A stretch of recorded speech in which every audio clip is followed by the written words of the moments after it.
Good afternoon. I'm Eric Alkire. How much does it cost to leave these lights on anyway? Mr. Montgomery asked one day my freshman year of Wind Symphony. You could say my story at Brethren began that afternoon when I decided to figure out how much it did cost to run the lights in the band room. But the real beginning was before that.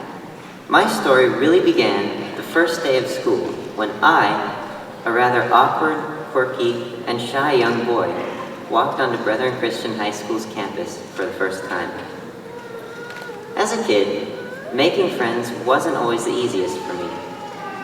See, when guys my age wanted to play sports or roughhouse or whatever kids did in my day, I was in the garage cutting apart Christmas lights to make proper stage lights for my sister's Barbie dolls. With this in mind, perhaps you could imagine the fear running through me when me and my massive rolling briefcase trundled on to high school. But there was never fear to be had. On the very first day of school, when I was lost and didn't know what to do, David Glover came up to me and said, "Have lunch with me." I've never been without friends since day one. The following Tuesday, I auditioned for comedy sports and found a niche in the drama department. The seniors of that group appreciated me, enjoyed, and respected me. Much to my surprise, as more people started to get to know me, everywhere I looked in those hexagonal halls, I saw smiles. That's the thing about Brethren. No one ostracized me for what sports I played or didn't play, or what kind of music I listened to, or what kind of unusual hobbies I might have. My fellow warriors loved before they judged, and they still do. Now let's flash back to that scene in band class where I came in the next day, a triumphant smile on my face. "The lights cost 93 cents an hour to run," I informed Mr. Montgomery in my puny freshman voice. Well, he decided with an aha that he would leave them off during lunch break. He might have been initially confused by my eagerness to understand and improve electric lighting systems, but Mrs. Griffin knew exactly what to do with me.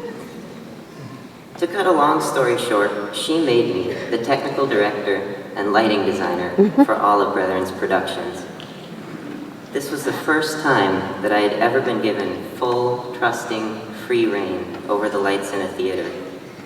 This was the first time that I did not work under an industry professional who was there to guide me. This was the first time that I had to research, understand, and figure things out for myself in the craft that I love. My patience was tested, my skills were tested, my wits were tested, but I enjoyed every minute. While my other teachers were at wits' end. Yet, they worked with me and let me pursue my passion in theater lighting, even when they desperately didn't want to give me a chance to do anything other than, for example, math. Yes, Mr. D was especially generous with me. Despite being nearly intolerant of all other things known to man, except for math and God, Mr. D was patient as I worked tirelessly, finding the right angles, the right colors, the right gobos in our little theater. I remember a day this year when Mr. D encouraged me. "Eric, you can get a 5 on the AP Calculus exam, but you have to keep passing in those homework puppies." It took me until about the week before Easter of this year to realize that what Mr. D was teaching me will follow me all the way through graduation and through engineering school, and be a very important foundation, but also that he really cares about my character, that who I am as a person matters. Missing assignments or not, Mr. D never gave up on me. He is the kind of teacher that actually wants to see every student succeed and learn. This is the kind of teacher that I am proud to say is typical of Brethren Christian High School. They all care about us, not just as pupils, but as young men and women of God. Something that I've had to learn, both from my teachers and from life in these last 4 years, is that we don't always have those perfect puppies to pass in. As Romans 3:23 through 24 tells us, all have sinned and fall short of the glory of God. But in Jesus, God takes us anyway, broken and scarred, or joyful and full of praise.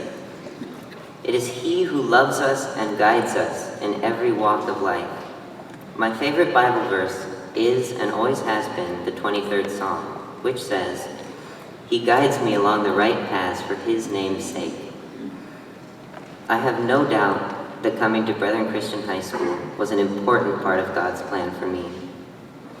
Mr. Montgomery taught me the value of music, that humans can come together and create beautiful sounds to the glory of the Lord, much like together we come and make up a church. Mrs. Griffin trusted in me to light her shows. She showed me that in this world it is my job to bring light where there is darkness. Mr. D taught me that I do have a talent in mathematics and that it will be well used as an engineer. Mr. Tranny inspired me with his example of Christ-like servitude. Although at first he knew me as the hemorrhoid, because I and my drama friends were a pain in the you-know-what, we became friends soon after I presented him with a tube of Preparation H. These past 2 years, he knew me as Buddy, because together we conquered a number of issues concerning lighting for the school. I miss him.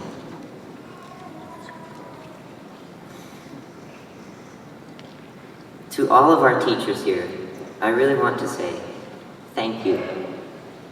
Thank you for helping God lead us to where we are today and to where we will need to be. Thank you for your love, support, caring, and nurturing these 4 wonderful years. This afternoon is not just about my story, but about ours as a graduating class. God will take our hands and continue to guide us along His right paths for each of us. Perhaps as a child, you wrestled with your friends. Maybe you composed music. Maybe you played football. Maybe you danced alone in your room as if you were on a wide open stage. Or maybe you built lights for your sister's Barbies. We are all unique. But we all came here, to this school, to this community. God took us and brought us together. Maybe we will be friends for life, or maybe we will drift apart. But one thing I know will never change. Despite our differences, despite our shortcomings, our struggles, our joys, we are all God's children. We are all on His path for us. We are, and forever will be, Brethren Christian Warriors.